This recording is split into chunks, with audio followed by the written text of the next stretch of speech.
Star Trek Lower Decks, Season 3, Episode 5, right? I can't remember, keep track anymore. I really didn't like this episode.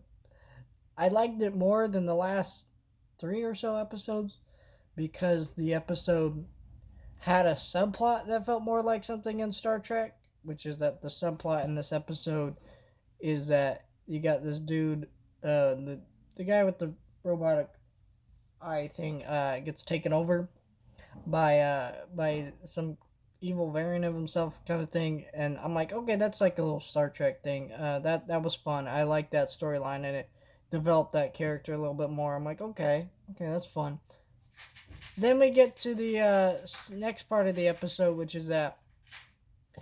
um, which is that they like go to this, or main girl and guy go to this planet, and they're being harassed by someone who's interrupting them sign up for getting people to recruit for Starfleet, which is like in the real Star Trek universe they would never do that. And I get this is more comedic, but like it doesn't really work for me, and the comedy wasn't good enough. And it's like, yeah, I mean, it does feel a little bit weird the way they.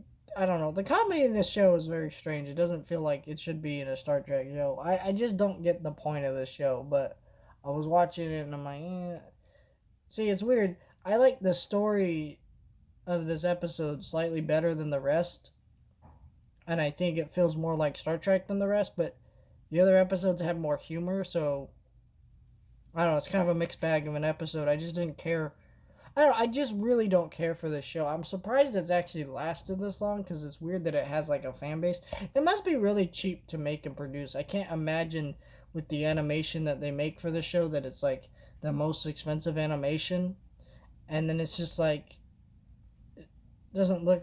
I mean, the writing is not that great, so I can't imagine that it takes that long to write. So I don't know, but just weak episode, kind of like the rest of the season overall. I honestly don't even want to keep talking about it, but I'm just like, well, I should keep talking about it because I promised I'd review it all for you guys, and I won't be doing that for season 4 because I guarantee we're getting a season 4. It's just gonna happen, but.